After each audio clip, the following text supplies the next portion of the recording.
Hi everybody, I'm Anthony from ComicsEatingUp.net. I'm back with Terry Hockness from HocknessComics.com. We're doing our weekly Spec review video. Each week we go over our picks of what we think are going to be the hot comics of the week.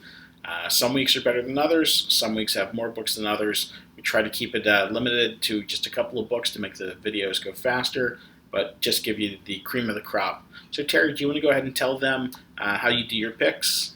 All right, thanks, Anthony. Well, as always, every week I rank all the new series debuting in any potential hot books. I rank them from a scale of 1 to 10, 10 being an absolute guaranteed book that's going to sell out and jump up in price.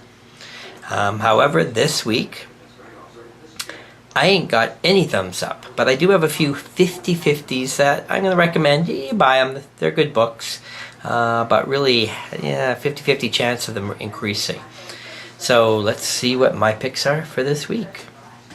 Rough Riders on the Storm is the latest series from Aftershock Comics. Most of their titles do not heat up.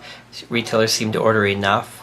So there's just a small chance that the animosity crowd might hunt this out, go after the variants, but still 50-50 that this book could heat up. But I do like to support the small indie publishers, so give it a try.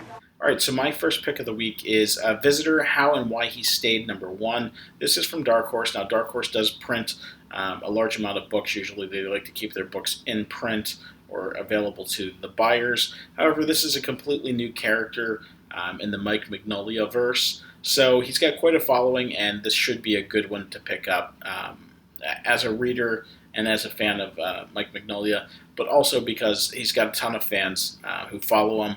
And this is, like I said, a new character. If I had to pick any book that's got my, best odds of the week, it's going to be the latest Black Mask book. And it's called Quantum Teens Are Go. And Black Mask has had a lot of hype in the last couple of years. They're not heating up like they used to, and that's why I can't give this a definite thumbs up. But it's worth taking a chance. Again, support Black Mask. A new title looks quite intriguing. My second pick this week is Wonder Woman #17, the Jenny Frison variant. It's beautiful artwork on this cover. The print run is split 50-50 pretty much between the covers. This is the B cover, and even though it's supposed to be split 50-50, some people have a hard time finding these B covers in shops. Again, a good-looking cover, and it might be a little bit harder to find for some people. Image has a big week. Curse Words #1, the second printing is out. And #2 is out, debuting. And of course, Image Comics lately have been selling out, so these do have pretty well guaranteed chance that they're going to sell out. It's just a matter of will they heat up or not. So again, 50-50 on these. While Curse Words #1 is going back for a second print, I'd pay more attention to the Curse Words #2 Chip Zdarsky variant.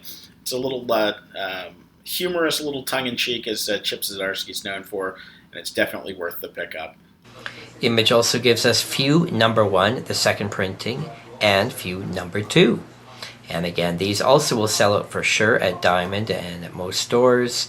Print runs will be fairly small, 50-50 chance that these will heat up, but give them a chance. Image Comics gives us Belfry One Shot this week. It's a really cool-looking book. I did a preview over at ComicsEatingUp.net a while back.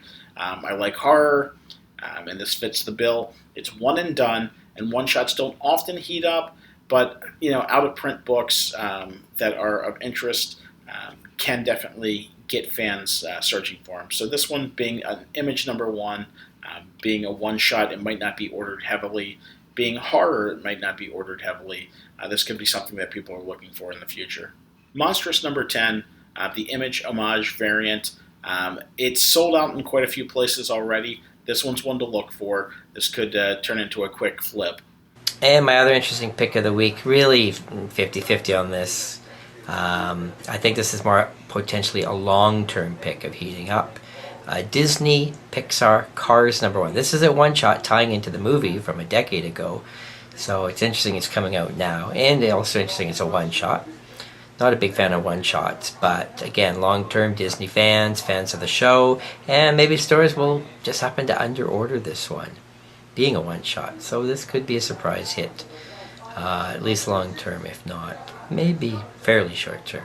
My next pick is the Jusko corner box variant. These corner box variants have been seeing a little bit of heat. The Venom one from last week hit $10 fairly quick, or thereabouts $10. and it's definitely worth the pickup. If you see it, grab one. $3.99. It's a variant. It's worth a quick grab. My next pick this week is Mike Wolfer's Crypt of Screams #1. It's a new horror anthology.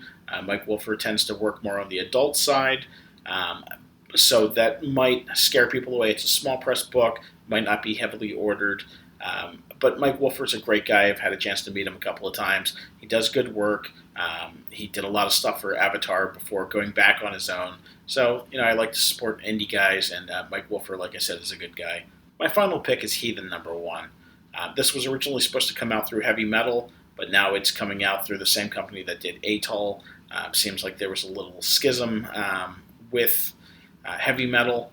Small press book. It's a lesbian Viking story. Looks interesting. I've seen the preview art. It definitely is a good read, and this one definitely could get a little heat. Everything else I think is pretty safe. I think the retailers are going to get it right. There's really no big buzz for any of these books that I see any reason for these books to heat up. Usually the only kind of books that heat up, are first printings that didn't get printed enough, or first appearance like in Marvel books. So it's really nothing like that happening this week. So this is overall a pretty duddy week for speculators. But anyway, we thank you for watching. Leave us some comments on this. Let us know if you like the way we're analyzing these books. And we thank you for watching. We'll see you next week.